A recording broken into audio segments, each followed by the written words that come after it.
பிரம்மாஸ்திரம் முதல் சுதர்சன சக்கரம் வரை இவை வெறும் புராணக் கதைகளா அல்லது நம் முன்னோர்களின் கற்பனையில் மறைந்திருந்த ஒரு அறிவியல் மர்மமா?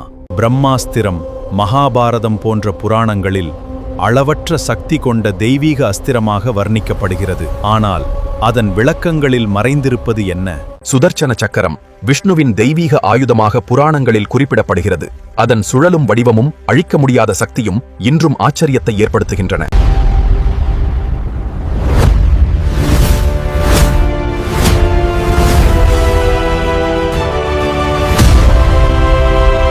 அஸ்திரம் என்றால் வெறும் ஆயுதம் மட்டுமல்ல, குறிப்பிட்ட சக்தியுடன் தொடர்புடைய தெய்வீக ஆயுதம் என்று புராணங்கள் கூறுகின்றன. சில அஸ்திரங்களை பயன்படுத்த மந்திர அறிவும் குறிப்பிட்ட முறைகளும் தேவைப்பட்டதாக புராண கதைகள் குறிப்பிட்டுகின்றன.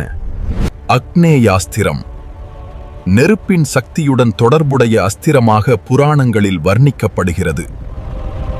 வாயுவின் சக்தியை குறிக்கும் அஸ்திரங்களும் புராணங்களில் காணப்படுகின்றன. இயற்கை சக்திகளை மனிதர்கள் எப்படி புரிந்து கொண்டார்கள் என்பதற்கான சுவாரஸ்யமான உதாரணம் இது. வருணாஸ்திரம் நீரின் சக்தியுடன் தொடர்புடையதாக புராணங்களில் சொல்லப்படுகிறது. புராண ஆயுதங்களில் சில அழிவை மட்டுமல்ல, பாதுகாப்பையும் குறிக்கும் சக்திகளாகவும் வர்ணிக்கப்படுகின்றன. காந்தீவம் போன்ற தெய்வீக ஆயுதங்கள் வீரத்தின் அடையாளமாகவும் புராணங்களில் முக்கிய இடம் பெற்றுள்ளன. பாசுபதாஸ்திரம் சிவனுடன் தொடர்புடைய மிக வலிமையான தெய்வீக அஸ்திரமாக புராணங்களில் குறிப்பிடப்படுகிறது. ஆனால் ஒரு முக்கியமான கேள்வி உள்ளது.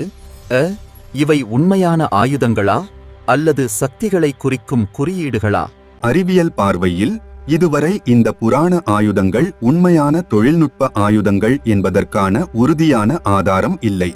புராணங்கள் பல தலைமுறைகளாக வாய்மொழியாகவும் எழுத்து வடிவிலும் பரவிய கதைகள் மற்றும் மரபுகளை கொண்டவை. அதே நேரத்தில் இந்தியாவின் பழமையான நாகரிகங்களில் கணிதம், வானியல், மருத்துவம் போன்ற துறைகளில் உண்மையான அறிவியல் முன்னேற்றங்களும் இருந்தன. விமானங்கள் பற்றிய புராண குறிப்புகளும் பல கேள்விகளை எழுப்புகின்றன. ஆனால் அவற்றை நவீன விமான தொழில்நுட்பத்துடன் நேரடியாக இணைக்க ஆதாரம் தேவை.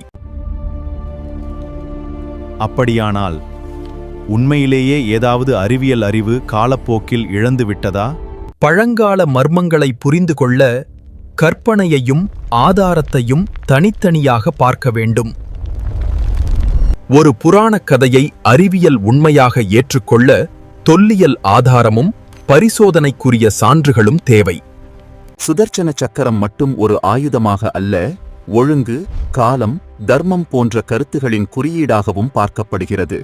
சக்கரத்தின் சுழற்சி காலத்தின் தொடர்ச்சியையும் மாற்றத்தையும் நினைவூட்டும் ஒரு சக்தி வாய்ந்த குறியீடாக இருக்கலாம். பிரம்மாஸ்திரத்தின் வர்ணனைகள் மிகப்பெரிய அழிவு மற்றும் பேராற்றலை நினைவுபடுத்தும் வகையில் அமைந்துள்ளன.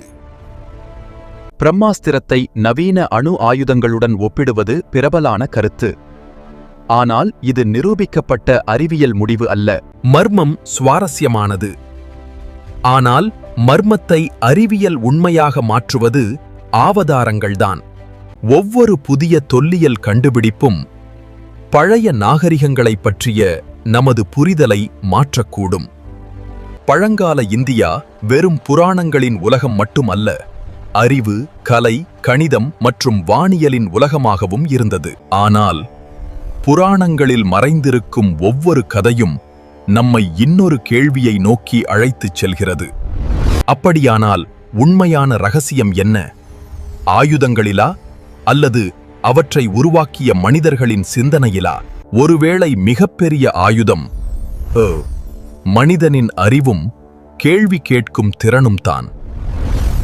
பிரம்மாஸ்திரம் முதல் சுதர்சன சக்கரம் வரை உண்மை எது, புராணம் எது என்பதை தேடும் பயணம் இன்னும் தொடர்கிறது. மர்மத்தை நம்புவதற்கு முன் ஆதாரத்தை தேடுவோம்.